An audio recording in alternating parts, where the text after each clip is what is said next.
Oryx giant soft shell turtle എന്നറിയപ്പെടുന്ന അപൂർവ ഇനം ആമയാണിത്.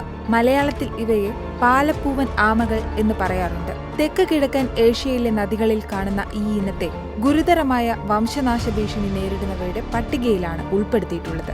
ഇംഗ്ലണ്ടിലെ പോർട്സ്മൗത്ത് യൂണിവേഴ്സിറ്റിയിൽ നിന്നുള്ള വിദഗ്ധർ ഉൾപ്പെട്ട ഒരു സംഘം ഈ പാലപ്പൂവൻ ആമയെയും അതിന്റെ വാസസ്ഥലത്തെയും കേരളത്തിൽ കണ്ടെത്തിയെന്ന് BBC റിപ്പോർട്ട് ചെയ്യുന്നു.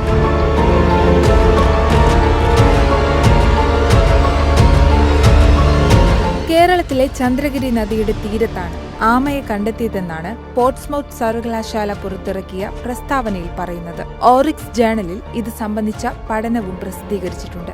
ഇംഗ്ലണ്ടിലെ Portsmouth university, zoological society of London, Miami university, ജർമ്മനിയിലെ സെൻകൻബർഗ് സൊസൈറ്റി ഫോർ നേച്ചർ റിസർച്ചിലെ സുവോളജി മ്യൂസിയം, US-ലെ Florida museum of natural history, wild life institute of India എന്നിവിടങ്ങളിൽ നിന്നുള്ള സംരക്ഷകരാണ് പഠനം നടത്തിയത്. അപൂർവതയ്ക്കും രഹസ്യ സ്വഭാവത്തിനും പേരുകേട്ട ഈ പാലപ്പൂവൻ ആമകൾ ഗവേഷകരുടെ ഇടയിൽ വളരെ കാലമായി കൗതുകത്തിനും തിരച്ചിലുകൾക്കും വിഷയമായിരുന്നുവെന്ന് ഗവേഷകർ പഠനത്തിൽ പറയുന്നു.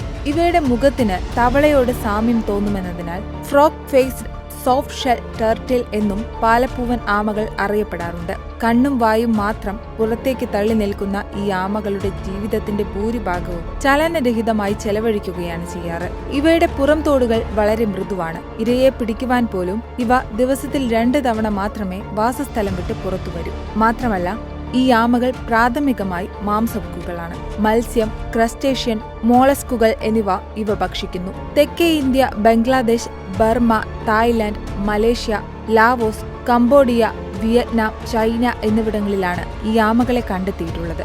ഉൾനാടൻ തടാകങ്ങളിലോ അരുവികൾ, ശുദ്ധജല നദികൾ എന്നിവിടങ്ങളിലോ ആണ് ഇവ പൊതുവെ വസിക്കുന്നത്.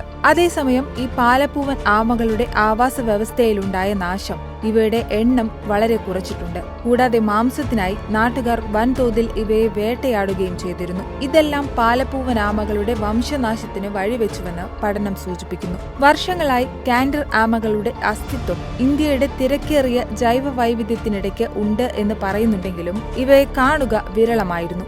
അതിനാൽ ഇപ്പോൾ ആമയെ കണ്ടെത്താൻ കഴിഞ്ഞത് തികച്ചും അവിശ്വസനീയമായി തോന്നുന്നുവെന്ന് പോർട്സ്മൗത്ത് യൂണിവേഴ്സിറ്റിയിലെ വിദഗ്ധനായ ഡോക്ടർ ഫ്രാങ്കോയ്സ് കബാൻഡ ബ്ലാങ്കോ BBC യോട് പ്രതികരിച്ചു.